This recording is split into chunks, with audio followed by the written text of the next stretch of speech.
अगर आज तुम्हारी जिंदगी में सब कुछ उल्टा पुल्टा चल रहा है, अगर दिल कहता है कि मेरे साथ ही ऐसा क्यों होता है, अगर हर दिन कोई ना कोई चीज टूट रही है, तो जरा ठहरो। ये सत्संग पूरा सुनना, एक बहुत गहरी सच्चाई समझ लो। जो होता है वो अच्छे के लिए होता है। ये कोई दिलासा देने वाली लाइन नहीं है, ये जीवन का नियम है। सोचो, क्या तुम्हें सच में पता है कि कल क्या होने वाला है? नहीं। और जो भविष्य तुम देख नहीं सकते, उसे ईश्वर देख रहा है। आज तुम्हें जो कष्ट लग रहा है, वो असल में आने वाले सुख की तैयारी है। कभी ध्यान दिया है, जब बच्चा आग की ओर बढ़ता है, माँ उसे डांटती है, खींच लेती है। बच्चे को लगता है माँ बुरी है, लेकिन माँ जानती है अगर अभी नहीं रोका तो बच्चा जल जाएगा। ठीक वैसे ही ईश्वर भी तुम्हें कई चीजों से दूर करता है। कुछ लोगों को तुमसे अलग कर देता है, कुछ सपनों को तोड़ देता है, क्योंकि वो जानता है अगर ये सब मिल गया तो तुम अंदर से टूट जाओगे। कभी सोचा है, जिन लोगों के जाने से तुम रोए, क्या सच में वो तुम्हें शांति दे रहे थे या बस आदत बन चुके थे? अक्सर ईश्वर वही छीनता है जो भविष्य में जहर बन सकता है।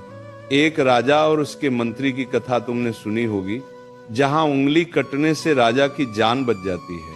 उस दिन उंगली कटना अभिशाप लगा, लेकिन वही वरदान बन गया। जिंदगी में ज्यादातर चीजें पहले अभिशाप लगती हैं, बाद में वरदान बनती हैं, लेकिन हम बीच में हार मान लेते हैं। क्यों? क्योंकि हम तुरंत परिणाम चाहते हैं। बीज जब जमीन में जाता है तो अंधेरे में रहता है। अगर बीज बोल पाता तो कहता मैं मर रहा हूं, लेकिन सच ये है कि वो जन्म ले रहा होता है। आज अगर तुम्हें लग रहा है कि सब खत्म हो गया, तो हो सकता है असल में सब शुरू होने वाला हो। एक सवाल पूछूं, क्या तुम्हारे साथ ऐसा हो रहा है कि भीड़ में भी अकेलापन लगता है? पहले जो चीजें खुश करती थी, अब उनमें मजा नहीं आता, लोगों से दूरी बनने लगी है? अगर हाँ, तो समझ लो तुम्हारा स्तर बदला जा रहा है। जब आत्मा को ऊंचाई पर ले जाना होता है, तो पहले उसे शोर से दूर किया जाता है। ईश्वर तुम्हें सजा नहीं दे रहा, वो तुम्हें तैयार कर रहा है। कभी ये भी महसूस हुआ है कि तुम पहले से ज्यादा सहनशील हो गए हो? पहले छोटी बातों पर टूट जाते थे, अब चुप रह जाते हो। ये कमजोरी नहीं है, ये ताकत का जन्म है। जो सहना सीख जाता है, वही आगे चलकर संभालना सीखता है। और याद रखना, ईश्वर कभी खाली हाथ नहीं करता जब तक देने की तैयारी न हो।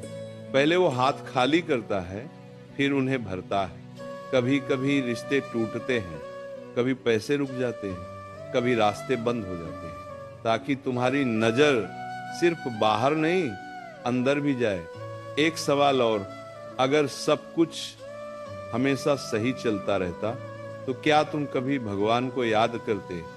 दर्द इंसान को भगवान के पास लाता है, और भगवान के पास आने वाला इंसान कभी छोटा नहीं रहता। आज अगर तुम्हारा दिल भारी है, तो खुद से ये मत कहो मेरे साथ बुरा हो रहा है।